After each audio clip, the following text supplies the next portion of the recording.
সম্মানিত দর্শক, আমরা এখন দাঁড়িয়ে রয়েছি কানাইনগর একটি গ্রামে। এই গ্রামে একটা সময় 200 থেকে 250 হিন্দু সম্প্রদায় ছিল।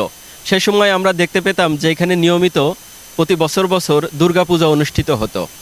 কিন্তু যুগের সাথে সাথে এখন বর্তমানে এই অঞ্চলে হিন্দু সম্প্রদায়ের সংখ্যা কমে গিয়েছে।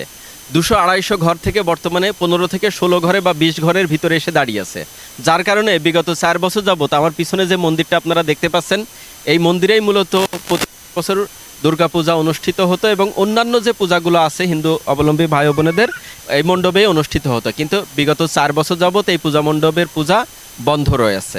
গরিব মানুষ এখন কেউ করতে পারছে না, মানে বড় আয়োজন করতে হয় তো সবাই সেরকম। এখন যে টাকা দেয় সে টাকায় আমাদের বড় পুজো হয় না।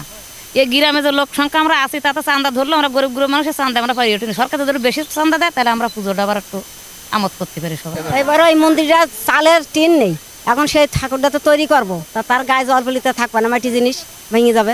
এখন এই মন্দিরেই আমাকে চাল নেই, এখন ওই চালগুলো না একটু গুছাই দিতে হবে। আর কালী মন্দিরটা আমাদের মোটেও তো নেই, ওই তাবু টাঙায় টাঙায় পুজো করি, তাই সেদিনও করেছি তাবু টাঙাই। ওই তার অবস্থা দেখছেন তো, ওই খালি নিয়ে দিয়েছে। আর এই মন্দিরটা ঠিক করে দিলে আমরা আবার পুজো পার্বণ করতে পারবো। এই 4 বছর বন্ধ। 4 বছর আপনারা কোথায় পুজো করেন?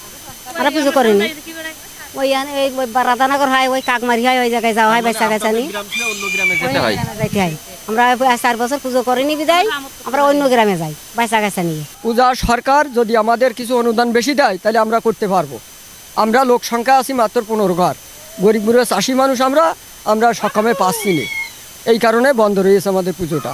তা সরকার যদি আমাদের পক্ষ তাকায় তাহলে আমরা অবশ্যই পারবো একটু বেশি দিয়ে। পূজা কি শুধু অর্থনৈতিক কারণে রয়েছে নাকি কেউ হুমকি ধামকি দেয়? কোনো হুমকি না, অর্থনীতির কারণেই রয়েছে। না না না, কোনো মুসলিমরা ডিস্টার্ব করেন না। তার মানে অর্থনৈতিক অবস্থার কারণে পূজা বন্ধ রয়েছে। সম্মানিত দর্শক, আপনারা শুনছিলেন কানাইনগর গ্রামের হিন্দু সম্প্রদায় ভাই ও বোনেদের বক্তব্য। তারা বলছে যে এখানে বর্তমানে হিন্দু সম্প্রদায় কমে যাওয়ার কারণে অর্থনৈতিক অবস্থার দূর অবস্থায় এসে দাঁড়িয়েছে, যার কারণে এই পূজাটা বর্তমানে হচ্ছে না। আমি ক্যামেরার বাইরেও তাদের সাথে কথা বলছিলাম যে কেমন টাকা খরচ হয়। তারা বলছিল যে 2 থেকে 3, 4, 5 লক্ষ টাকা মতন খরচ হয় একটা পূজা অনুষ্ঠান করতে গিয়ে।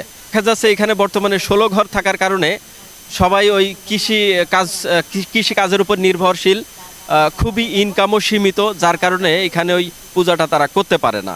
সরকার যদি একটি সুদৃষ্টি দেয়, সরকার যদি অনুদানের হাতটা একটু বাড়িয়ে দেয়, তাহলে এখানকার থাকা হিন্দু অবলম্বী ভাই বোনেরা তাদের বক্তব্য হলো যে সরকার যদি আমাদের একটু সহযোগিতা করে, অর্থনৈতিক অবস্থা যদি একটু বাড়িয়ে দেয়, তাহলে আমরা আগামীতে এখানে আবারও পূজা অনুষ্ঠিত করতে পারবো।